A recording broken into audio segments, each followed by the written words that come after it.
चलिए आगे बढ़ते हैं और बात कर लेते हैं इजराइल के आक्रामक तेवर की, क्योंकि इजराइल लगातार लेबनान की राजधानी बेरूत पर हमले कर रहा है और एक बार फिर से हमला किया गया है और आईडीएफ ने अब हमले की रणनीति बदल ली है, क्योंकि अब इजराइल की तरफ से हमला हो रहा है रिहायशी इलाकों पर। बिल्कुल, ये रणनीति बदली है पुनीता, और इसके पीछे कारण भी है। कारण ये है कि जब हमास पे हमले लगातार किए जा रहे थे तो हमास को ये पाया गया पिछले हमलों में कि रिहायशी इलाकों में अपना आतंकी नेटवर्क जो है वो हमास ने बहुत तेजी के साथ फैला रखा है, और वही रणनीति अब वापस से इजराइल अख्तियार कर रहा है, यानी आईडीएफ अख्तियार कर रहा है और हिजबुल्लाह का अंत करने के लिए रिहायशी इलाकों पर अटैक कर रहा है। रिपोर्ट देखिए।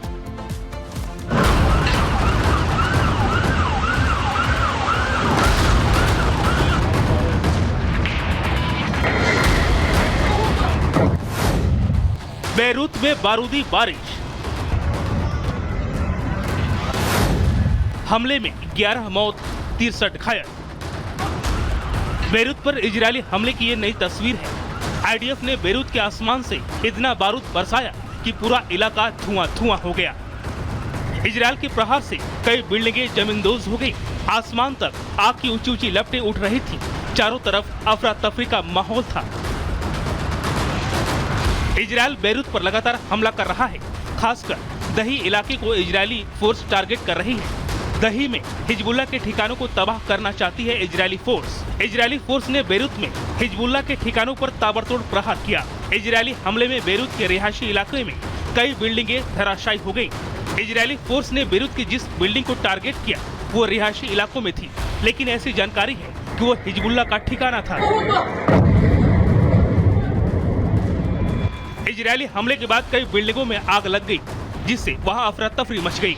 इजरायल के इस मामले में 11 लोगों की मौत हो गई और करीब 63 लोग घायल हुए हैं। दही वो इलाका है जहां पिछले कुछ दिनों से इजरायल के हमले बढ़े हुए हैं। दही को हिजबुल्लाह का गढ़ माना जाता है। जिस तरह से गाजा में हमास ने रिहायशी इलाकों के बीच सुरंगों का निर्माण किया था, ठीक उसी तरह हिजबुल्लाह ने बेरूत में आतंकी नेटवर्क फैला रखा है। इजरायल किसी भी कीमत पर दक्षिणी लेबनान से हिजबुल्लाह को खदेड़ना चाहता है। इसके लिए वो ताबड़तोड़ हमले भी कर रहा है।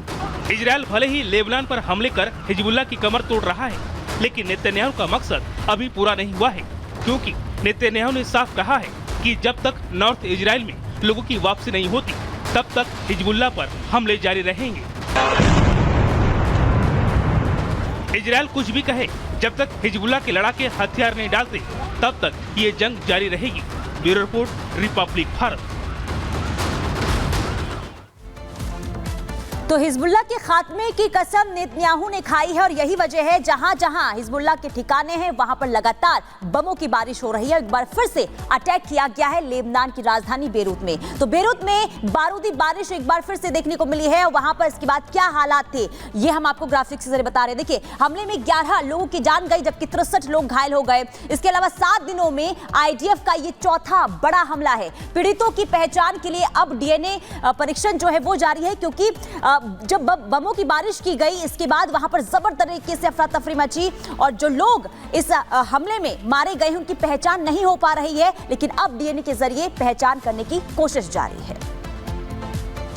और पड़ोसी मुल्क पाकिस्तान की अब बात कर लेते हैं, क्योंकि पाक सरकार पर खतरे के बादल मंडरा रहे हैं। आपातकालीन जैसी स्थिति आने की नौबत आ गई। ऐसा हम क्यों कह रहे हैं?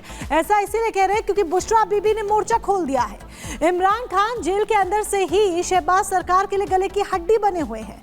बाहर बुशरा बीबी ने मोर्चा खोला है और आंदोलन का ऐलान कर दिया है। रिपोर्ट देखिए।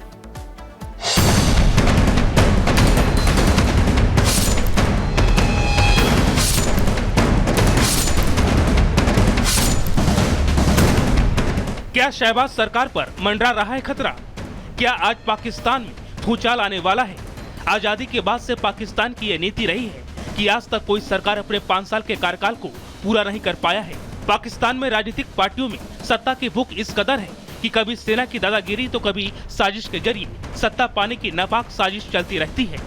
पाकिस्तान की सबसे बड़ी जादूगरनी बुशरा बीबी की अब सियासत में एंट्री हो रही है। पाकिस्तान की राजनीति में अब जादुई खेल शुरू होने जा रहा है।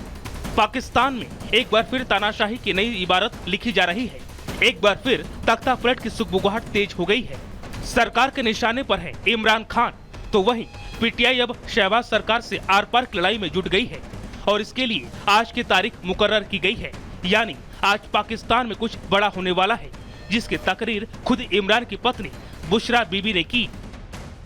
आज मैं खान का एक पैगाम देने आपके सामने आई हूँ। खान ने पूरे पाकिस्तान की आवाम से अपील की है कि 24 नवंबर को वो सब बच्चा इस एहतजाज का हिस्सा बने।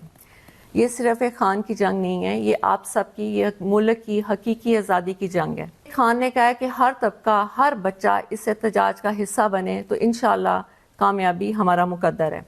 खान ने जजेस और वकीलों के लिए एक अपील की है कि मैं कानून की बालादस्ती के लिए आज जेल में हूँ, तो आप लोगों का ये फ़र्ज़ बनता है कि आप इस एहतजाज का हिस्सा बने। दूसरा जो सबसे इम्पॉर्टेंट और अहम बात है जिसके लिए मैं आज आपके सामने आई हूँ, वो सिर्फ ये है कि बहुत सी चीज़ें हो रही हैं कि जी 24 नवंबर की डेट चेंज कर दी जाए और खान के से हम मुज़ाकरात कर लेंगे, तो ऐसी कोई बात नहीं है।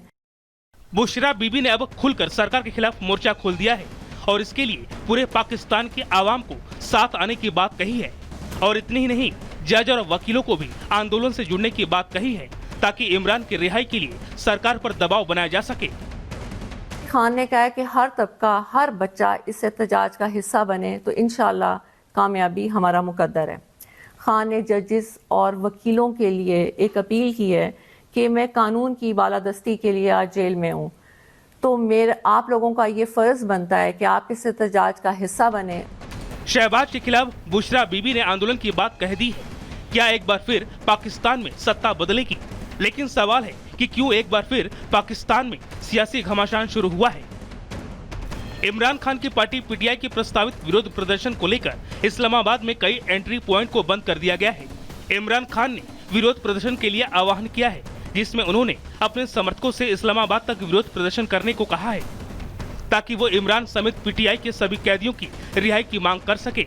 इस्लामाबाद में सुरक्षा व्यवस्था बनाए रखने के लिए अर्धसैनिक रेंजर्स और फ्रंटियर कोर को बुलाया गया है। पंजाब सरकार ने भी 23 नवंबर से 25 नवंबर तक धारा 140 लागू कर दी है। इसी तरह इस्लामाबाद में भी 18 नवंबर से धारा 144 लागू है। यानी पाकिस्तान में एक बार फिर तलवारें खिंच गई हैं। शहबाज सरकार और इमरान समर्थक आमने सामने हैं। क्या यह पाकिस्तान में तख्ता पलट की एक और साजिश है? ये एक बड़ा सवाल है। वहीं इमरान खान को एक ऐसी ही एक साजिश के चलते सत्ता से बेदखल कर दिया गया था और फिर चुनाव से ठीक पहले उनकी पार्टी को बैन कर उन्हें जेल में डाल दिया गया था। उस वक्त भी इमरान समर्थकों ने जमकर हंगामा किया था, लेकिन इस बार का मामला बेहद अलग ही नजर आ रहा है, क्योंकि इस बार इमरान की पत्नी बुशरा बीबी ने आंदोलन का ऐलान कर शहबाज सरकार को बड़ी चुनौती दी है। Bureau report, Republic Bharat. और चलिए आगे बढ़ते हैं। बड़ी खबर उत्तर प्रदेश के संभल से सामने आ रही है, जहां जामा मस्जिद का एक बार फिर से सर्वे शुरू कर दिया गया है। यानी कि दूसरी बार सर्वे का काम